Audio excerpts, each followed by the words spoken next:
Fit Udaipur में हमारी मेहमान है चर्म रोग विशेषज्ञ डॉक्टर कल्पना गुप्ता। कल्पना जी, आपका स्वागत करते हैं। कल्पना जी, सर्दियां शुरू हो गई हैं और सर्दियों में बहुत सारे लोगों को एक समस्या आम होती है, महिलाएं शायद ज़्यादा हैं, वो है उनकी चमड़ी में खुश्की हो जाती है, मुंह पे सफ़ेद सा लगता है, कुछ हाथ पांव रूखे हो जाते हैं। बताएं कि ये खुश्की क्यों होती है? एक्चुअली सर ऐसा है कि खुश्की होना नॉर्मल चीज़ है। जैसे जैसे सीज़न चेंज होता है, गर्मियां हैं या बारिश है, तो उसमें ह्यूमिडिटी या पसीने के साथ में हमारी स्किन जो है वो स्मूथ रहती है। नॉर्मली भी हमारी स्किन से कुछ लिपिड्स या कुछ फैट रिलीज होता है, ग्रीजी सब्सटेंस, जो कि अपनी स्किन को सॉफ्ट और स्मूथ बना के रहता है। एनवायरनमेंट के साथ में क्या होता है, जो बाहर का एनवायरनमेंट है उसकी वो ह्यूमिडिटी या वो चीज़ नहीं मिलती है, स्किन से भी जो होती है ड्राइनेस बढ़ जाती है, प्लस अपन ये एनवायरनमेंट ड्राई एयर, इसकी वजह से खुश्की बढ़ जाती है। This is normal. Seasonal change के साथ में उम्र के साथ में भी खुश्की का कम ज़्यादा होना नॉर्मल है। जैसे कि फीमेल्स में, जैसा आप बताया आपने, तो फीमेल्स में जो फीमेल्स रिप्रोडक्टिव एज की होती है, यानी कि जब हार्मोनल अच्छा होता है, मतलब 15 से लेकर 45 तक, तो नॉर्मल हार्मोनल सपोर्ट के साथ में स्किन सॉफ्ट और स्मूथ रहती है। जैसे जैसे हार्मोनल विड्रॉल शुरू होता है या मीनोपॉज के आसपास आती हैं फीमेल्स, तो उसमें ये जो हार्मोनल विड्रॉल के साथ में खुश्की बढ़ जाती है, क्योंकि ये हार्मोन्स भी हमारी स्किन को सॉफ्ट बनाते हैं। सिमिलरली मेल्स में हालांकि हार्मोनल इतनी जल्दी विड्रॉल नहीं होता, लेकिन दोनों मेल और फीमेल यानी कि आदमी और औरत दोनों में ही 55-60 के बाद में स्किन में जो मैंने बताया आपको ग्रीजी सब्सटेंस, वो रिलीज होना कम हो जाता है, तो खुश्की बढ़ जाती है। तो खुश्की का सीज़न के साथ में हम क्या अप्लाई कर रहे हैं, मतलब बहुत ज़्यादा अगर हम सोप है, सर्फ है, ये यूज़ कर रहे हैं, या फिर एज के साथ में, तो इन सब चीज़ों से खुश्की का वेरिएशंस कम ज़्यादा होना नॉर्मल है। सर्दी में लोगों की चमड़ी ज़्यादा खुश्क क्यों होती है, और उसके साथ बहुत सारे लोग दूसरे उपाय भी अपनाते हैं। कुछ लोग अपने किसी किस्म का पेट्रोलियम जेली लगाते हैं, कुछ लोग मॉइस्चराइज़र लगाते हैं, कुछ क्रीम्स लगाते हैं, कुछ नाइट क्रीम्स लगाते हैं, कुछ कहते हैं किसी तरह का ऑयल लगाना चाहिए, सरसों का तेल अच्छा बताते हैं, कुछ नारियल तेल, बहुत सारी थ्योरीज हैं। बताइए कि सर्दी में खुश्की ज़्यादा क्यों होती है और ये जो तमाम कृत्रिम उपाय हैं ये कितने अच्छे हैं? देखिए, सर्दी में जैसे मैंने बताया है कि ओवरऑल एयर जो होती है वो ड्राई होती है, तो उसकी वजह से हमारी स्किन में खुश्की होना आम बात है। दूसरा ये है कि जो आप कह रहे हैं कि जो कृत्रिम इलाज, जैसे आपने बोला कि ऑयल है या सरसों का तेल है या वाइट पेट्रोलियम जेली है, ये जो कृत्रिम है, इनमें ये कृत्रिम नहीं है। देखिए, ये सब जो आपने जितने भी नाम बोले वो सब नेचुरल चीज़ें हैं। हम भी इवन जैसे पेशेंट आते हैं, खुश्की होती है, तो हम उनको ये कहते हैं कि आप साबुन और सर्फ, ये इवन आर्टिफिशियल चीज़ें, कृत्रिम चीज़ें, कि इनका उपयोग आप कम से कम करें। इनका स्किन से कांटेक्ट पीरियड, यानी कि वो आप कितनी, कई पेशेंट्स क्या करते हैं कि स्किन मतलब साबुन लेके उसको रगड़े जा रहे हैं, बहुत ज़्यादा ड्राई हो जाती है स्किन, तो हम ये कहते हैं कि आप साबुन का इस्तेमाल कम कर दें। ये सोचना कि भी नहीं हमें डेली रगड़ रगड़ के साबुन से नहाना है तभी हमारी गंदगी निकलेगी, वो कोई ऐसा ज़रूरी नहीं है। क्योंकि ज़्यादातर जो हम लोग होते हैं, उनकी स्किन में जो डस्ट है वही पार्ट होता है, वो इवन वाटर से भी क्लीन होता है। लेकिन जो बैक्टीरिया वगैरह होते हैं वो ज़्यादातर पसीने के दौरान होते हैं, यानी कि गर्मियों के सीज़न में होते हैं। तो हमें जहाँ पसीना आ रहा है वहाँ पे तो रेगुलरली फिर भी साबुन लगाइए, लेकिन अगर पसीना नहीं आ रहा है और हम ऐसे कोई लेबोरियस वर्क नहीं कर रहे, किसी डस्टी एनवायरनमेंट में काम नहीं कर रहे, तो साबुन की ज़रूरत नहीं होती। दूसरी चीज़ ये होता है कि अब हम ये बोलते हैं कि आप वाइट पेट्रोलियम जेली लगाइए। मेरे पास ही मरीज़ आते हैं, मैं उनको बोलती हूँ वाइट पेट्रोलियम जेली लगाइए। इवन नारियल का तेल, जैतून का तेल, सरसों का भी तेल काफ़ी हद तक सही होता है, एक्सेप्ट उसमें प्रॉब्लम ये होती है कि सरसों का तेल लगा के पेशेंट कई बार धूप में बैठ जाते हैं, तो उससे स्किन काली होना बहुत कॉमन है। सरसों का तेल ऐसे हम पुराने ज़माने में भी जानते हैं कि वो गर्म रहता है, तो सर्दियों में लगाना चाहिए, पर वो आप कवर्ड एरिया पे लगा सकते हैं। दूसरा, लोग क्या करते हैं, जब स्किन खुश्क हो जाती है तब तेल अप्लाई करते हैं, तो जो उसका टाइम लगाने का टाइम है वो सही नहीं है। आपको आइडियली बाथरूम में ही आप साबुन कम से कम लगाइए, हल्का सा तौलिए से उसको बस पैट इट ड्राई, लाइक मतलब बिल्कुल बस टच करना है, तौलिए को रगड़ रगड़ के नहीं करना। स्किन जब मॉइस्ट होती है उसी के ऊपर ही आप ऑयल लगाइए।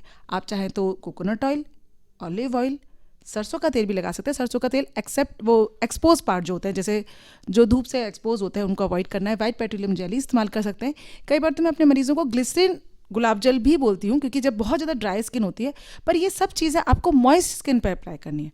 अगर आप यही चीज़ें बाहर बाथरूम से निकल गए 1-2 घंटे के बाद जब स्किन खुश्क हुई, तो आप ऊपर से लगा रहे हैं, तो उनका कोई मतलब नहीं है, वो बस सिर्फ चिकना करेंगी, पर आपकी स्किन। एक चीज़ पूछना चाहूँगा कि बहुत सारे लोग नहा करी, हमारे यहाँ जो परंपरा है, हाँ जी। आदमी पहले तो साबुन से रगड़ कर नहाएगा और नहाने के बाद वो सिर में तेल या मुंह पे मॉइस्चराइजर या क्रीम या तेल वो चीज़ नहाने के बाद ही लगाते हैं। बिल्कुल। तो बताएं कि ये प्रक्रिया कितनी सही है? नहीं, ये ठीक है, काफ़ी हद तक सही है। मतलब ये जो हमारा चला हुआ आ रहा है ये एकदम सही है कि बाथरूम में ही अप्लाई करके बाहर निकल रहे हैं, तो ये बहुत अच्छी बात है। डॉक्टर गुप्ता, कुछ बातें अब कर लेते हैं चेहरे की। चेहरे पर बहुत सारे लोग बहुत सारी चीज़ें लगाते हैं और ख़ास तौर पर महिलाओं को तो एक अच्छी जितनी यूथफुल स्किन दिखे उसके लिए बहुत सारे उपाय वो करना भी चाहती हैं, समय मिले तो करती भी हैं। बताएं कि चेहरे की स्किन हमारी सही रहे, खूबसूरत रहे, दमकती रहे, चमकती रहे, इसके लिए क्या कुछ किया जाए और क्या हमारी स्किन जैसी है क्या वैसी रहेगी या हम उसे थोड़ी सी बेहतर बना सकते हैं? देखिए, जो महिलाएं इस्तेमाल करती हैं, पर खुद एज ए डर्मेटोलॉजिस्ट मैं मानती हूँ कि अगर आप खुद स्वस्थ हैं तो आपकी स्किन स्वस्थ दिखेगी। और स्किन पे ज़्यादातर केसेस में हम नो टच, मतलब ये कहना चाहते हैं कि जितना आप कम अप्लाई करेंगे उतनी स्किन ठीक रहेगी। अगर आपकी स्किन ड्राई है तो आप एक माइल्ड मॉइस्चराइजिंग लोशन लगाएं, पर अगर आपकी स्किन ऑयली है तो आपको कुछ ऐसा लगाने की ज़रूरत नहीं है। इवन हमें ड्राई करने के लिए कुछ क्रीम्स हम पेशेंट्स को देते हैं। तो बार बार कॉस्मेटिक अप्लाई करना मैं बिल्कुल उसको डिस्करेज करूँगी कि बार बार कॉस्मेटिक नहीं लगाएं। दूसरे कई सारे कॉस्मेटिक प्रोडक्ट है कि इनसे हमारी स्किन सुंदर बन जाती है, ऐसा नहीं होता है। जो हमारी रेशियल स्किन आई है या जो हमारा स्किन टाइप है वो हम कुछ भी लगाएं या कुछ भी खाएं उससे स्किन टाइप चेंज नहीं हो सकता। पर हाँ, अगर स्किन पे कोई डिजीज़ है या कोई कालापन आ गया है या किसी तरह की फुंसियाँ हो रही हैं, कोई बीमारी है मतलब किसी भी तरह की, उसके लिए आप ट्रीटमेंट लें। नॉर्मल हल्का फुल्का मॉइस्चराइज़र लगा सकते हैं ताकि स्किन ड्राई नहीं रहे और अलग से कोई कॉस्मेटिक अप्लाई करने की ज़रूरत नहीं है। बच्चों में और बच्चियों में ज़्यादातर ये जब मुहासे एक टीनेज के साथ आते हैं, कुछ लोगों में बाद में भी नज़र आते हैं, उससे वो बहुत परेशान रहते हैं और उसे फोड़ते भी हैं और फोड़ने के बाद बहुत सारे लोगों के दाग भी बहुत लंबे समय तक रहते हैं। ये एक्ने या पिंपल्स जो हैं ये क्यों होते हैं और क्या इसका भी हमारे खान पान या उससे भी कोई रिश्ता है या इसका कोई दूसरा उपाय है जिस वजह से ये ना हो या हो तो जल्दी ठीक हो जाए? बिल्कुल, जैसे आपने कहा कि मुहासे होना नॉर्मली हो जाता है, यानी कि सभी को पता है कि एक पर्टिकुलर उम्र आएगी 12-13 साल से लेकर 24-25 साल तक, तब तक कील मुहासे होते हैं। तो कील मुहासे के एक कारण नहीं होते, कई सारे कारण होते हैं। उसमें स्किन टाइप डिपेंड करती है। अगर किसी की ऑयली स्किन है तो ज़्यादा कील मुहासे होंगे। आपने एक क्वेश्चन पूछा कि कील मुहासे क्यों होते हैं। नॉर्मली एक सेबेशियस ग्लैंड नाम की चीज़, सेबेशियस ग्लैंड जो होती है वो हमारी फेस पे होती हैं, स्किन पे होती हैं, चेस्ट पे भी होती हैं, अपर पार्ट ऑफ बैक पे भी होती हैं। अब ये जो एज होती है 12 से लेकर 14 साल, 12 साल के आसपास हार्मोनल पीक पे होते हैं। उस दौरान इस ग्लैंड की एक्टिविटी बढ़ जाती है और इसका जो सिबेशियस या ऑयली सिक्रीशन होता है वो फेस पे आता है, जिसकी वजह से अगर वो अपने आप निकलता रहता है, वॉश होता रहता है तो कोई प्रॉब्लम नहीं आती। पर अगर पर्सन की जेनेटिक टेंडेंसी है, सुपर एडेड कोई इन्फेक्शन हो गया है, कोई कॉस्मेटिक ज़्यादा अप्लाई कर रहा है, तो वो जो पोर्स होते हैं हमारे जिनसे वो निकलता है वो ब्लॉक हो जाते हैं। कई बार अपने आप भी हो जाते हैं, जैसे मैंने बताया जेनेटिक टेंडेंसी से। तो जब वो पोर्स ब्लॉक हो जाते हैं और वो जो सिक्रीशन है वो इकट्ठा हो जाता है तो वो मुहासे या फुंसी के रूप में दिखता है। ये मुहासे अगर माइल्ड हैं, नॉर्मल हैं, अपने आप सबसाइड हो रहे हैं तो बहुत अच्छी बात है, नहीं तो आपको कंसल्टेंट से इलाज लेना चाहिए। दूसरी बात, ये तोड़ना फोड़ना मुहासों को बिल्कुल भी सही नहीं है, क्योंकि क्या है, मुहासे कई बार बिल्कुल शांति, बहुत ही सिंपल बीमारी है, कई बार अपने आप ही ठीक हो जाते हैं, कई बार विदाउट ट्रीटमेंट ठीक नहीं होते तो ट्रीटमेंट से ठीक हो जाते हैं और बिना निशान के छोड़ते हैं। लेकिन अगर पर्सन इसको अपने हाथों से मॉडिफाई करता है तो कई बार ये परमानेंट स्कार के तौर पर वो चेहरे पर रह जाते हैं। क्या इलाज है कि ये ना हो या हो तो ज़्यादा चिंता ना करें? हाँ, देखिए, ऐसा है कि रूटीन में अगर किसी की ऑयली स्किन है और 1-2 छोटे छोटे मुहासे हो रहे हैं तो फ्रीक्वेंटली वॉश करना चाहिए।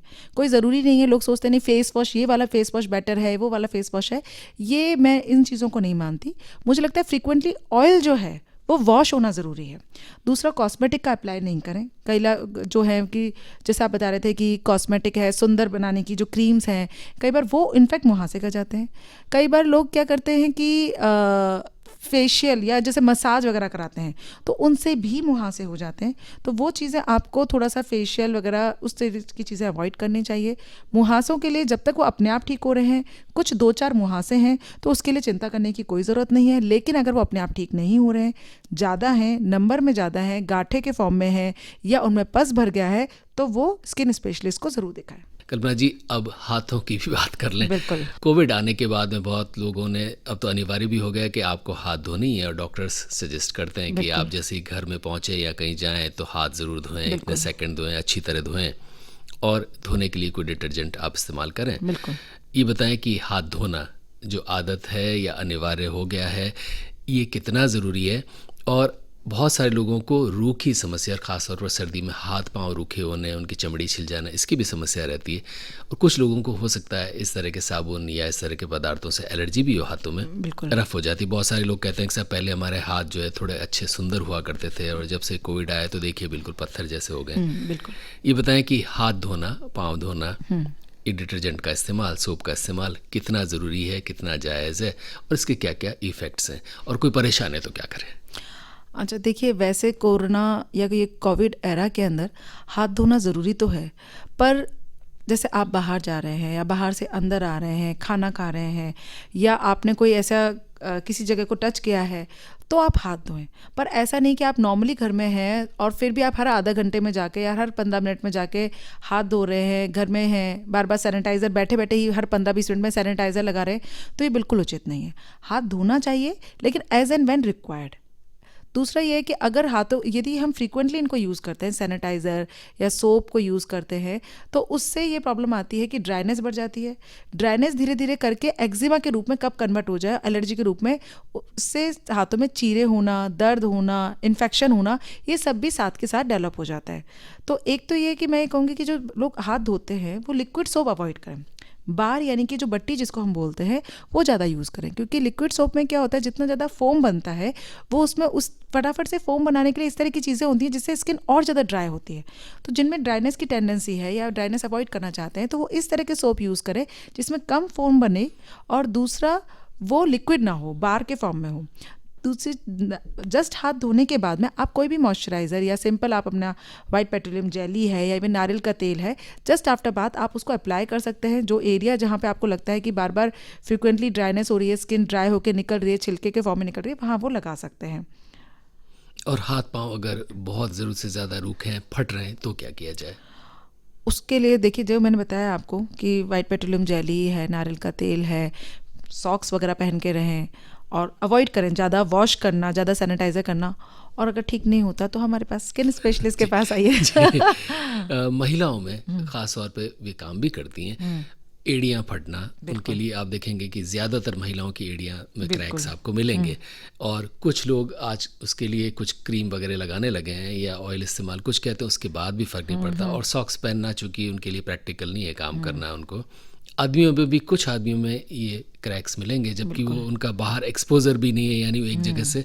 तो ये जो पाँव में क्रैक्स होते हैं, इनका कोई दूसरा भी कारण है जिस वजह से होते हैं, या मात्र किसी चीज़ से एक्सपोजर है या आप काम कर रहे हैं तो ही होते हैं? वैसे ज़्यादातर केसेस में जो 90-95% माने तो कॉमन जो आपने बताया कि एज के साथ ड्राइनेस बढ़ती है, उसके साथ में क्रैक्स होना, फीमेल्स में आफ्टर डिलीवरीज के बाद में ये क्रैक्स होना, या जितना ज़्यादा रफ़ यूज़ करते हैं, नंगे पाँव घूमना, उनकी वजह से क्रैक्स हो जाते हैं। और कई बार वो दवाई, नॉर्मल वाइट पेट्रोलियम जेली या वैसलीन या तेल से भी ये नहीं जाते हैं। उस केस में हम उनको नॉर्मल हमारी मेडिकेटेड क्रीम्स वगैरह, ट्यूब वगैरह देते हैं जिससे कि वो ठीक हो जाएँ। लेकिन क्या है कि इसका 100% कॉज ये नॉर्मल ही नहीं है। कभी कई बार कई डिजीज़ में भी ऐसे क्रैक्स होना कारण हो सकता है। कई जेनेटिक डिसऑर्डर्स होती हैं जिनमें कि बचपन से ही बच्चों का, मतलब पैदा होने के बाद ही 1-2 साल बाद ही बच्चों के तो बहुत अलग तरह के क्रैक्स होते हैं। कई बार वो उठ जाते हैं, उनमें खून निकलना और बहुत ही डेप्थ बहुत ज़्यादा होती है, वो भी हो सकता है। कई बार कुछ इंटरनल बीमारीज होती हैं जिनकी वजह से, जैसे लिवर डिसऑर्डर है, किडनी डिसऑर्डर्स है, जिनमें एक्सेसिव ड्राइनेस बढ़ जाती है, उनके अंदर क्रैक्स ज़्यादा होते हैं। इवन कई ड्रग्स जो हैं, कई दवाइयाँ जो हैं वो एक्सेसिव ड्राइनेस कर देती हैं, जैसे लिपिड लोअरिंग एजेंट्स वगैरह हैं। जैसे आजकल लोगों के ब्लड प्रेशर रहता है, ब्लड प्रेशर के साथ में ट्राइग्लिसराइड्स का लेवल भी बहुत ज़्यादा रहता है, तो उसके साथ में जो लोअर करने की दवाइयाँ दी जाती हैं तो वो भी ड्राइनेस करती है और उसके साथ में क्रैक्स बढ़ जाते हैं। और कुछ और भी दवाइयाँ हैं जो ड्राइनेस करती हैं, जिसकी वजह से ड्राइनेस की वजह से क्रैक्स हो जाते हैं। कई इवन मैलिग्नेंसी, इवन कैंसर्स भी होते हैं जिनमें कि ये क्रैक्स हो सकते हैं। तो ऐसा नहीं है कि एक ही कारण है, लेकिन कॉमन नहीं है ये चीज़ें, ये बहुत अनकॉमन है। इसीलिए क्या होता है, वो आपको किसी भी डॉक्टर या स्किन स्पेशलिस्ट को देख के आइडिया लग जाता है कि भी ये नॉर्मल क्रैक्स हैं या ये किसी इंटरनल डिजीज से रिलेटेड क्रैक्स हैं। तो अगर किसी मरीज़ को मैं ये एडवाइस करूँगी कि पहले आप अपना नेचुरल जो है प्रिकॉशंस, जैसे कि आप डायरेक्टली नंगे पाँव ना चलें, ड्राई मत रहने दें, सर्दियों में सॉक्स वगैरह का इस्तेमाल करें। अगर इससे आपके ठीक होते हैं तो बहुत अच्छी बात है, लेकिन अगर ठीक नहीं हो रहे हैं तो एक बार किसी कंसल्टेंट को ज़रूर दिखा लें। गुप्ता, साबुन की बात को थोड़ा सा और जारी रखते हैं। बहुत सारे लोग ये मानते हैं कि नहाना यानी साबुन लगाना और सिर धोना यानी शैम्पू लगाना, और कुछ पाउच वगैरह लेके गांव में भी आप देखिए कि सिर में तो शैम्पू लगाना ही लगाना है। हाँ। और ये नहाना यानी अगर प्रतिदिन भी नहाना है तो आपको रगड़ के बट्टी वाला साबुन रगड़ना ही रगड़ना है। गांव में तो आपने देखा होगा कि डिटर्जेंट भी लोग बदन पर रगड़ लेते हैं। बिल्कुल। ये साबुन लगाना क्या ज़रूरी है? हर रोज़ लगाएं या वीक में एक बार लगाएं या महीने में एक बार लगाएं या बिल्कुल ना लगाएं? ये थोड़ा सा स्पष्ट करें। देखिए, साबुन एक ऐसा एजेंट है जिससे कि हमारी स्किन की क्लीनिंग होनी चाहिए। अब इसमें क्या है कि जैसे मैंने पहले भी बताया कि डिफरेंट टाइप की स्किन टाइप्स होती हैं, हर एक किसी का प्रोफेशन होता है और वो एनवायरनमेंट होता है जिसमें वो रहता है। तो पर्सन टू पर्सन ही वेरी करता है। कोई ऐसा नहीं है कि कोई व्यक्ति अगर रेगुलर साबुन लगा रहा है तो हर एक किसी को रेगुलर लगाना है। इवन इस चीज़ में मानते हैं, जैसे हमारी स्किन में एक बीमारी होती है एटोपिक्स जो होते हैं, उनकी स्किन बहुत ड्राई आती है, तो उस पर तो कई बार कन्वर्सेशन भी हो चुका है कि रेगुलर नहाना ऐसा कोई ज़रूरी नहीं है, क्योंकि जितनी बार रेगुलर वो नहाएगा उतनी ज़्यादा ड्राइनेस बढ़ेगी। पर सेम टाइम पे एक वो भी आता है, दूसरा पहलू भी आता है कि अगर इंसान जो एलर्जिक है वो अगर डेली नहीं नहाएगा तो कहीं बैक्टीरिया उसकी स्किन पे पनप ना जाए और उसको इन्फेक्शन नहीं हो जाए। तो हर एक पर्सन की स्किन, एक पर्सन और दूसरे पर्सन की स्किन बिल्कुल सेम नहीं होती है। तो हमें अपनी स्किन को जज करना होता है। अगर हमारी स्किन बहुत ऑयली है और हमारा काम ऐसा है कि हम डस्टी एनवायरनमेंट में काम करते हैं, या हमारा बहुत ही लेबोरियस टाइप का वर्क है, आपकी शॉप है और बहुत ज़्यादा पॉल्यूशन बाहर है, तो आप डेली नहाइए, साबुन लगाइए, लेकिन माइल्ड जिसमें फोम कम से कम बने। उस साबुन का कॉन्टैक्ट पीरियड आपकी स्किन से बिल्कुल बस लगाया और आपने वॉश कर दिया। लेकिन अगर आपकी स्किन ड्राई है तो इवन अगर आप एक दिन छोड़ के ऑल्टरनेट डे भी नहा रहे हैं तो दैट इज़ ओके। और दूसरी बात, अगर आप प्लेन वाटर से भी नहा रहे हैं तो भी आपके लिए ठीक है, आप हफ्ते में 1 या 2 बार। तो इसमें क्या है कि एक फिक्स मैं कुछ नहीं बता सकती आपको कि यही फिक्स है कि हमें डेली नहाना है, नहीं। आपकी स्किन ड्राई है तो ज़रूरी नहीं है कि आप हफ्ते में 2 बार भी नहाइए, लेकिन अगर आपके इन्फेक्शन की टेंडेंसी है तो आपको डेली नहाना भी पड़ सकता है। तो एक राय नहीं है इसके अंदर। गांव में ख़ास तौर पे, हाँ जी, या हमारे यहाँ भी बचपन में बहुत बार बच्चों के हाथ पांव पकड़कर मैल का हाँ, रगड़ा जाता बिल्कुल था। बिल्कुल। ये बताएं कि मैल रगड़ना क्या अभी भी जारी है, और है तो ये कितना सही है कितना गलत? ये बिल्कुल गलत है एक्चुअली मैल रगड़ना, क्योंकि और मिट्टी अभी के भी बने जारी। हुए वो भी मिलते हैं जिनसे रगड़ी जाए चमड़ी। हाँ, लूफा या ये सब चीज़ें जो है प्यूमिक स्टोन, उससे स्किन को रगड़ा जाता है। उसको रगड़ना बिल्कुल भी सही नहीं है। हालांकि अभी भी इस तरह के लोग हैं और इस तरह की हैबिट्स हैं, पर इससे क्या होता है, लोग सोचते हैं कि हम रगड़ रहे हैं तो स्किन क्लीन हो रही है। लेकिन आप ये देखिए, जो चीज़ हमारी स्किन में क्या है कि जो चीज़ जितनी रगड़ती है वो उतनी ही डार्क और थिक हो जाती है। जैसे कि अपनी कोहनी या हमारा घुटना या हमारा टखना, इसका कलर सराउंडिंग स्किन से डार्क होता है। क्यों? क्योंकि ये बार बार रगड़ा जा रहा होता है। तो अगर कई बार क्या है, माएँ ऐसे करती हैं कि बच्चों को, अरे नहीं तुम्हारी गर्दन बड़ी गंदी हो रही है, लाओ मैं इसको रगड़ देती हूँ। वो जितनी ज़्यादा रगड़ती हैं वो उतनी ही ज़्यादा डार्क हो जाती है। डार्कनेस कभी भी रगड़ने से नहीं निकलती है, जो कंसेप्ट है लोगों का। तो रगड़ना बिल्कुल नहीं चाहिए। आपको स्किन को मतलब सोप या जो भी क्लींजिंग एजेंट है आप लगा रहे हैं, उसको बस आप वॉश कर दें, हल्के हाथों से रखें, लूफा और ये सब यूज़ ना करें। इससे कई सारी स्किन प्रॉब्लम्स हो सकती हैं। डॉक्टर गुप्ता, डैंड्रफ की बात भी करते हैं। हाँ जी। सर्दियों में बहुत सारे लोगों में ये समस्या होती है, और कुछ लोग कहते हैं कि ये जैसे ही सर्दी आती है, बारिश में भी बहुत लोग डैंड्रफ की, और कुछ कहते हैं कि ये जाता ही नहीं साहब, और कुछ तरह के हम अलग किस्म के शैम्पू यूज़ करते हैं तो थोड़ी देर ऐसा लगता है कुछ शांति पड़ी, लेकिन पड़ती नहीं है। ये डैंड्रफ क्या एक तरह का रोग है, और रोग है तो क्या ये लाइलाज है? डैंड्रफ रोग नहीं है, ये एक नेचुरल टेंडेंसी है। जब हमारे हार्मोनल जैसे एक्नी होते हैं, मैंने बताया मुहासे, कील मुहासे 12-13 साल से 25 साल तक, इसी तरह से डैंड्रफ भी क्या है, ये भी उसी ग्लैंड, सेबेशियस ग्लैंड से रिलेटेड होता है। थोड़े सीक्रेशंस होते हैं, उसके साथ में एक यीस्ट होती है ना। It's a type of fungus, pure fungus नहीं है, ट्रू फंगस नहीं है, यीस्ट है जो डेवलप हो जाती है, और उसकी वजह से स्किन जो है वो हल्के हल्के छिलके के फॉर्म में निकलती है। और इसीलिए डैंड्रफ 12-13 साल की उम्र में शुरू होती है, 20-22 साल में पीक पे रहती है और 40-45 के आसपास तक रहती है। सीजनल इसमें चेंज आ जाते हैं क्योंकि गर्मियों में और बारिशों में थोड़ी ह्यूमिडिटी होती है, तो जो छिलके होते हैं वो थोड़े चिपके हुए रहते हैं स्किन से, हमें पता नहीं चलता। स्किन विंटर्स में स्किन ड्राई होती है, तो ये हमें देखते हैं। तो पहली बात तो ये रोग नहीं है, नेचुरल है, इसका एक नेचुरल कोर्स है, जैसे विंटर्स में एग्रीवेट होना और फिर विद एज इसका धीरे धीरे करके कम होना। तो हम जो स्किन स्पेशलिस्ट होते हैं, डर्मेटोलॉजिस्ट, वो भी हम पेशेंट को समझाते हैं कि इसको हम कंट्रोल कर सकते हैं, it is not a disease. आप इसमें है कि अगर आप फ्रीक्वेंटली इसमें हमें वॉश करने के लिए बोलते हैं, स्कैल्प वॉश, कई बार पर्सन 10-10 दिन में एक बार धो रहे होते हैं, तो उससे क्या होता है कि ये जो मैंने बताया ना, ये जो यीस्ट है, फंगस है, it's a type of fungus, ये ग्रो कर जाता है, ये बढ़ जाता है और उसकी वजह से डैंड्रफ बढ़ जाती है। दूसरा, लोग ये क्या सोचते हैं कि अरे ये छिलके के फॉर्म में निकल रहा है, ऑयल कर लगा लेते हैं कि अब ये दिख नहीं रही और हमारी डैंड्रफ ठीक हो गई है। लेकिन इस फंगस का जो यीस्ट है ना, इसका खाना ही ऑयली है, तो इसको ऑयली फूड वैसे ही पसंद है। अगर आप ऑयल लगा दोगे और उसको बढ़ा दोगे तो रिट्रोस्पेक्टिवली जो आप है वो ऑयल लगा के डैंड्रफ को बढ़ा रहे हो। तो 2 प्रिकॉशंस आपको रखने होते हैं। एक तो ये कि आप ऑयलिंग करके नहीं रखें। लोग नहाना, बाल धोने के बाद ऑयल लगाते हैं, हम उनको एडवाइस करते हैं आप बाल धोने के पहले, चाहे 1 घंटा पहले थोड़ा सा लगा लें, इवन नाइट पे भी लगा सकते हैं, और नेक्स्ट डे आप वॉश कर दें। मतलब वॉश करने के बाद ऑयलिंग नहीं करनी है। दूसरा, अगर डैंड्रफ है तो ऐसा नहीं कि 10-10 दिन तक आप बालों को नहीं नहाएं, आपको लग रहा है 2-3 दिन में आप वॉश कर लें। वैसे तो हम हफ्ते में 2 बार यूजुअली वॉश करने की एडवाइस करते हैं। डॉक्टर गुप्ता, तेल बहुत सारा, जैसा भी हवाला भी मिला था, हमारे यहाँ बहुत सारे लोग सिर में तेल लगाते हैं, हालांकि बहुत सारे मुल्कों में परंपरा नहीं है, हम तो बिल्कुल जमा के तेल लगाते हैं। और उसमें अलग अलग किस्म की थ्योरीज भी है। कुछ लोग सरसों का तेल अच्छा मानते हैं, कुछ तिल्ली का लगाते हैं, कुछ नारियल का लगाते हैं, आजकल कुछ और बहुत सारी चीज़ें, भृंगराज और इस तरह के भी तेल आने लगे हैं। ये तेल लगाना कितना सही है, कितना गलत? देखिए, तेल लगाना वैसे देखा जाए तो ठीक है। जैसे मैंने आपको बताया कि ओवरऑल स्किन ड्राई रहती है, तो मैं ये एडवाइस करती हूँ कि बाथरूम में जस्ट आफ्टर टेकिंग बाथ आप ऑयल कीजिए। डिफरेंट टाइप के ऑयल आते हैं, जैसे इसमें हम लोग जो डर्मेटोलॉजिस्ट है, सीजनल वैसे वेरिएशन आता है। नॉर्मल रूटीन में हम कोकोनट ऑयल को प्रेफर करते हैं। इसका रीज़न भी है, कोकोनट ऑयल में क्या है, एसेंशियल फैटी एसिड्स होते हैं।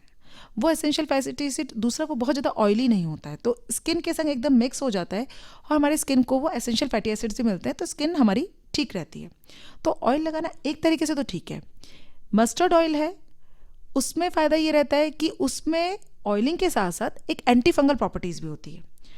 मतलब कि जो एक भूर या भभूति एक लोकल बीमारी मानते हैं, उसको वो कई हद तक कंट्रोल करता है। पर उसके संग प्रॉब्लम क्या होती है कि वो पिगमेंटेशन कर देता है और कपड़े भी गंदे कर देता है, उसके स्टेन भी हो जाते हैं। और अगर पेशेंट धूप में बैठ जाए ऑयल लगा के सरसों का तेल, तो कई बार उसकी चमड़ी जल जाती है और फफोले भी हो जाते हैं।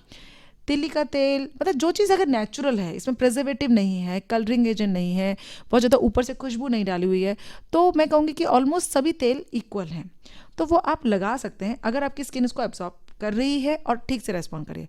पर कई पेशेंट क्या करते हैं, इन ऑयल को भर भर के अपने सिर में डालना, फिर वो लीक कर रहा है, मतलब वो फेस तक आ रहा है, फेस पे ऑलरेडी एक्नी हो रहे हैं, तो लोग ये, जैसे सरसों का तेल है, आंवले का तेल है। अब आंवले का तेल जो आजकल मार्केट में आ रहा है वो प्योर आंवला नहीं है, उसमें कई सारे कलर्स डले हुए होते हैं, खुशबू डली हुई होती है। आप उनको लगाते हो तो ये भी हमारे एक्नी को बढ़ा देती हैं। तो आप भर भर के अगर आप सर में तेल डाल रहे हो और चेहरे पे लगा रहे हो, तो वो उल्टा डस्ट को खींचेगा, चेहरे पे इन्फेक्शन भी होगा, कील मुहासे भी होंगे। तो बहुत ही बैलेंस्ड वे में हमें अकॉर्डिंगली जज करके फिर लगाना चाहिए। तो मैं वैसे ऑयल को प्रेफर करती हूँ, पर तरीके से। डॉक्टर गुप्ता, सर्दियों के मौसम में, जैसे हमने कार्यक्रम में खूब सारा जिक्र किया कि बहुत सारे लोगों की चमड़ी की समस्या होती है और उसके बहुत सारे सॉल्यूशंस भी हैं, लेकिन अगर आपसे कहें कि संक्षेप में बतौर डर्मेटोलॉजिस्ट तमाम लिसनर्स को क्या सुझाव देंगी, तो महिला, पुरुष, बच्चे, इन्हें आप क्या क्या सुझाव देंगी? और इसको यूँ भी बांट लेते हैं, ग्रामीण परिवेश में रहने वाले लोग और शहर के लोग, ऐसे लोग जिन्हें धूल मिट्टी से हर रोज़ सामना करना पड़ता है, ऐसे लोग जिनका धूल मिट्टी से कम सामना होता है। जैसे आपने बताया कि 2 में डिवाइड करके मैं एडवाइस करूँगी। जैसे ग्रामीण परिवार, जहाँ का उनका धूल मिट्टी, खेतों में जाना और धूप का एक्सपोजर होना ज़्यादा होता है, तो उनके लिए मैं यही कहूँगी कि आप रेगुलर तो नहाएं, क्योंकि आपकी धूल मिट्टी निकलनी ज़रूरी है, लेकिन साबुन का इस्तेमाल कम करें। आप तेल का इस्तेमाल करें, नारियल का तेल वगैरह जो भी हैं वो आप लगाएं सर्दियों के हिसाब से। धूप में आप जा रहे हैं लेकिन आप कवर करके जाएं, क्योंकि क्या है, सर्दियों में धूप बहुत अच्छी लगती है लेकिन उससे कई सारी धूप की एलर्जीज़ भी हो जाती हैं। तो आपको जैसे हैट लगाना या आजकल कई सारी शर्ट्स वगैरह आने लगी हैं धूप से बचाने के लिए, वो इस्तेमाल करना, फेस को स्कार्फ से कवर करना, तो ये सब आपको करना चाहिए। और आने के बाद भी मेरे हिसाब से एक बार अगर आप वॉश कर सकते हैं, हैंड वगैरह वॉश वगैरह करके, जैसे किसान वगैरह परिवार वगैरह, तो उसके बाद में वापस तेल के या मॉइस्चराइज़र या फिर वाइट पेट्रोलियम जेली, ये ऐसा कुछ आप लगाएं। बाल धोने का आप सर्दियों में ये रख सकते हैं कि हफ्ते में 1 या 2 बार भी आप इस्तेमाल कर सकते हैं, लेकिन अगर आपके डैंड्रफ है तो हफ्ते में 2 बार बालों को धोएं, अदरवाइज हफ्ते में 1 बार भी चल सकता है, क्योंकि स्किन जो और हेयर, इवन हेयर और नेल, ये सभी चीज़ें जो हैं वो सर्दियों में ड्राई हो जाती हैं। और जो शहरी परिवेश वाले हैं उनसे मैं ये कहूँगी कि कॉस्मेटिक का इस्तेमाल कम से कम करें। जो आर्टिफिशियल चीज़ें आप यूज़ करते हैं, परफ्यूम है, डियो है, या वो चीज़ें आप अवॉइड करें। डायरेक्ट जैसे वूलन्स हैं, वो लोग क्या करते हैं, आजकल बहुत सारी सर्दी की ऐसी चीज़ें हैं जो आर्टिफिशियल मटेरियल की होती हैं, प्योर वूल भी नहीं होती, इवन वूल भी, तो वो वूलन चीज़ें जो हैं वो भी एलर्जी करती हैं। तो अगर आप ऐसे पहन रहे हैं, सर्दी ज़्यादा है, तो अंदर होजरी का या एकदम प्योर कॉटन का कुछ पहनिए और ऊपर से इसके ये इस्तेमाल कीजिए। तो ये आपको ध्यान रखना है। धूप से तो डेफिनेटली, क्योंकि धूप आप खाते हैं तो धूप बैठ जाते हैं, मतलब कि हाँ ठंड लग रही है, पर उससे बहुत सारी एलर्जीज हो सकती हैं। सर्दियों में कई फीमेल्स जो होती हैं उनकी उंगलियां जो हैं वो सूज जाती है, नीली पड़ जाती हैं, तो उसमें वो क्या करते हैं कि आग लगा के और उसे तपाते हैं हाथों को कि भी हमारे गरमाई आ जाए। तो कभी भी आपको ऐसा लग रहा है कि मेरे हाथ और पाँव बहुत ठंडे हो रहे हैं, तो वो बेसिकली खून की नली चिपकने की वजह से होता है। तो उसको आप आग से ना तपाएं, उसमें आप गर्म पानी करें थोड़ा सा, और उस गर्म पानी के अंदर बहुत ज़्यादा तेज़ गर्म नहीं हो, पर आपकी बॉडी टेम्परेचर से हल्का तेज हो, और उसमें 5-10 मिनट आप सेक करें।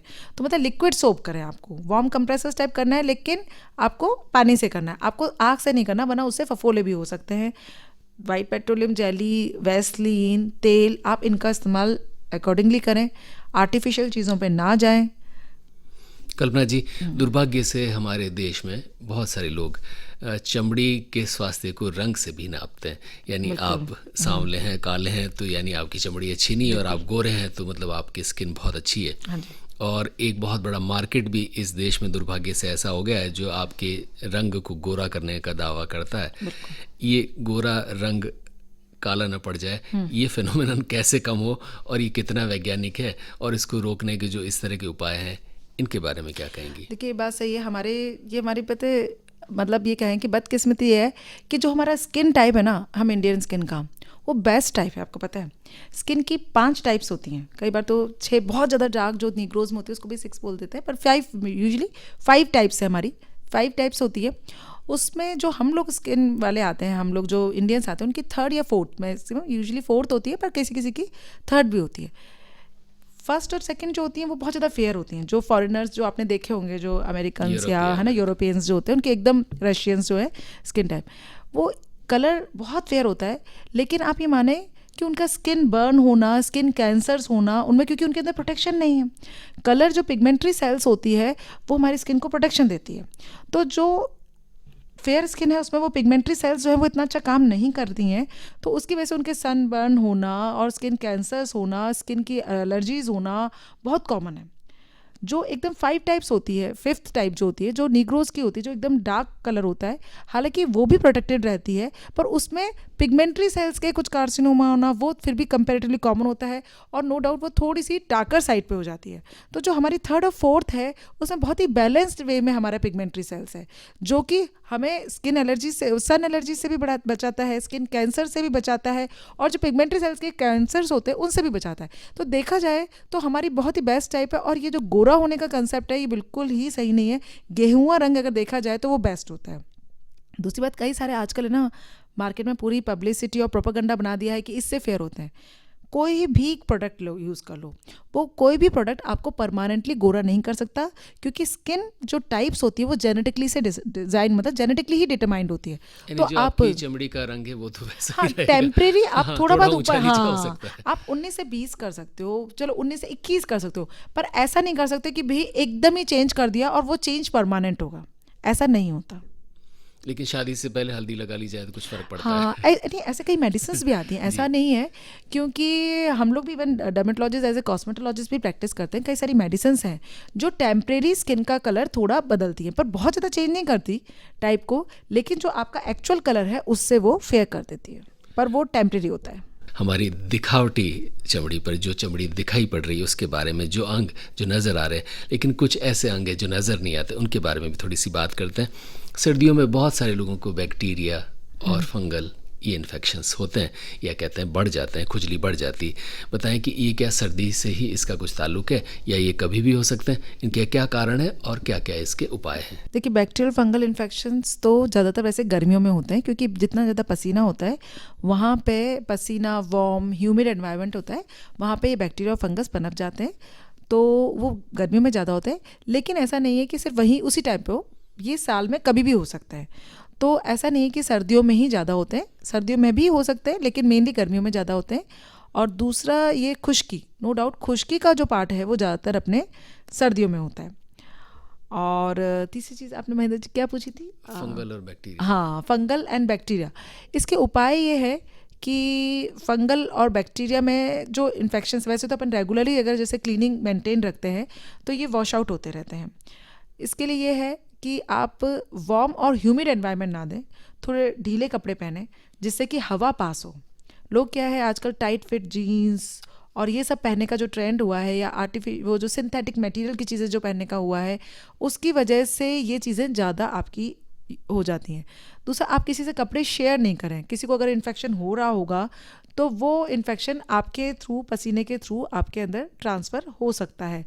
प्रिकॉशन रखें। बाकी फ्रिक्वेंटली हैंड वॉश, हालांकि वो बैलेंस वे में करना है ताकि ना हो, और अगर इन सब चीज़ प्रिकॉशन से सेटल नहीं होता है तो फिर कंसल्टेंट या डर्मेटोलॉजिस्ट को दिखाएं।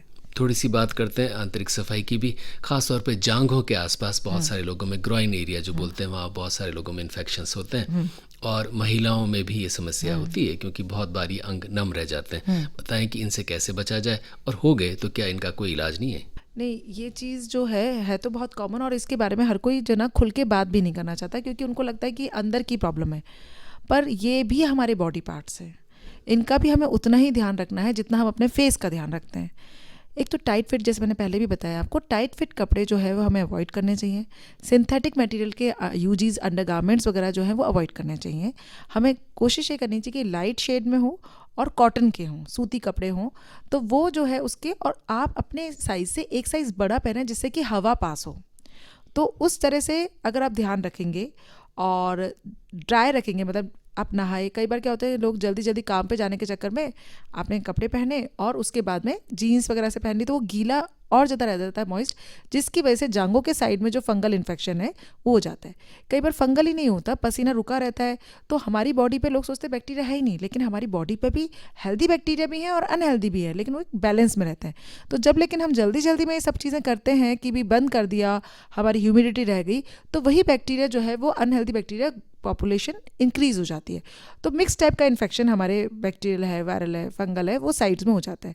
तो साइड्स के लिए है कि पहला उसको ड्राई रखें, दूसरा उसको ढीला रखें, मतलब ढीले कपड़े आप उसको पहने, और बाकी सिंपल ज़्यादातर प्रिकॉशन अगर रखते हैं, अपनी टॉवल्स जो हैं वो सेपरेट रखें, ऐसा नहीं हो कि एक से दूसरे से शेयर करें। अगर आप, और अपने यूजीज जो हैं लोग अंदर उसको कवर करके और छाया में सुखाते हैं, मैं इसको कहूँगी आप इसको धूप में सुखाएं ताकि वो होता रहे। अगर ये इन्फेक्शन हो भी गया है, आपको ट्रीटमेंट लिया है, ठीक हो गया है, तो एक सामान्य सी बात हाँ जी, बताऊंगा कि चाहे इसको सामाजिक आप बुराई मान लीजिए हाँ या संस्कृति मान लीजिए, हाँ जी, महिलाएं अपने अधोवस्त्र छिपा कर हाँ बिल्कुल सही बात है, या हाँ तो कमरे में छिपाएंगी, यानी धूप में उनको हाँ लगता है कि ये एक तरह की अभद्रता है कि हमारे अधोवस्त्र पड़ोसी या कोई बिल्कुल देख रहे हैं, बिल्कुल तो बिल्कुल। ये समस्या तो है। तो क्या कहेंगी आप? नहीं, मैं बिल्कुल इस चीज़ को मैं मानती हूँ कि ऐसा नहीं, हमारे समाज में ना मेरे को लगता है शिक्षा जो है ना इस चीज़ में भी देनी चाहिए, ये भी हमारे ज़रूरी वस्त्र है। दूसरा, इसको धूप स्टरलाइज करती है हर चीज़ को, जब हम, तो धूप में भी सुखाना मतलब स्टरलाइज हो जाएगा। अगर थोड़ा सा भी अगर आपके उसमें रहेगा तो वो इन्फेक्शन दोबारा कर देगा आपके। अगर आपकी स्किन क्लीन हो गई, लेकिन वही अगर आप इन्फेक्टेड और ह्यूमिड आपने अपने अंडरगारमेंट्स अगर यूज़ किए हैं तो वापस इन्फेक्शन हो जाएगा। तो ये चीज़ इसको नॉर्मल है, मतलब आपको समझना पड़ेगा कि दूसरा क्या सोचता है उस बारे में ना सोचे, आप अपने शरीर और आप अपने मन में क्या सोचते हैं वो चीज़ आपकी स्ट्रांग होनी चाहिए। डॉक्टर गुप्ता, बहुत सारे यंगर जनरेशन के लोग ये प्रोग्राम सुन रहे होंगे, हाँ जी, और ख़ास तौर पे चेहरे के सौंदर्य, रूप, यौवन, इसकी बातों को लेकर बहुत कॉन्शियस रहते हैं। लड़के भी सज धज कर बाहर जाते हैं, और फतेह सागर पर शाम को जाना है तो सज धज कर ही जाना है। तो इन लोगों को ये जो इनका रूप यौवन बना रहे, इसके लिए बतौर डर्मेटोलॉजिस्ट क्या क्या चीज़ें ऐसी कहेंगी जो इनको नहीं करनी चाहिए, क्या क्या ऐसी चीज़ें जो इनको करनी चाहिए? सबसे इम्पॉर्टेंट जो वो चाहते हैं यंग जनरेशन, या इवन यंग क्या, मैं कहती हूँ जब तक हम भी जिंदा हैं, बूढ़े हैं, तो भी हमारी स्किन हेल्दी रहनी चाहिए। तो कॉस्मेटिक चीज़ों से कभी हम अपनी स्किन को चेंज नहीं कर सकते। लेकिन दुर्भाग्य से सभी लड़के और लड़कियां कॉस्मेटिक्स सबसे लगाते important हैं, है- परफ्यूम डिओ वगैरह तो हाँ। फतेह सागर नहीं जाते हैं। डिसिप्लिन लाइफ, क्योंकि है ना स्किन पे जो ग्लो आता है, जो हेल्दीनेस दिखती है, वो डिसिप्लिन लाइन से, यानी टाइम से खाना, टाइम से सोना, अच्छा पानी पीना, फ्रूट्स लेना और खुश रहना, ये सब चीज़ें जो हैं वो आपकी स्किन को हेल्दी बनाती हैं। लोग आजकल का लाइफस्टाइल बहुत चेंज हो गया है, लेट नाइट सोना और खाने का कोई पैटर्न नहीं है, फास्ट फूड खाना, ये सब चीज़ें जो हैं ये आपके स्किन का ग्लो बिल्कुल ख़त्म कर देती हैं। जो ये फास्ट फूड है, जो प्रेजर्वेटिव वाली चीज़ें हैं, मेरे पास बहुत इतने मरीज़ आते हैं जिन्होंने जो इस तरह के सॉसेस वगैरह और इस तरह के चाइनीज़ आइटम वगैरह लेके, मैं ये नहीं कह रही पर्टिकुलरली इन्हीं आइटमों के लिए, पर जो ये इस तरह के जो फास्ट फूड है ना, वो आपका जो नरिशमेंट है स्किन का वो ख़राब करते हैं। तो परफ्यूम डिओ भी आप, वैसे तो मैं बिल्कुल एज ए डर्मेटोलॉजिस्ट मना करूँगी, क्योंकि इससे भी कॉन्टैक्ट एलर्जी काफ़ी होती है, स्किन में रैशेज़ हो जाते हैं। पर फिर भी आपका बहुत मन है अगर तो लगाना चाहते हैं तो लगाएं, लेकिन कपड़ों पे लगाएं प्लीज़, स्किन पे कोई मत लगाएं, क्योंकि ये फिर आपके एलर्जी कर सकते हैं। और आप सबसे इम्पॉर्टेंट टाइम से सोना, एक हेल्दी स्लीप जो है, मतलब एक लॉन्ग स्लीप या जो भी आप जैसे भी है, एटलीस्ट 6 आवर्स की स्लीप नाइट में, वो आपकी स्किन का जो ग्लो करेगी, आप वो चाहे कुछ भी लगा लें, वो उस चीज़ को चेंज नहीं कर सकता। डॉक्टर कल्पना गुप्ता, आपका हृदय से आभार।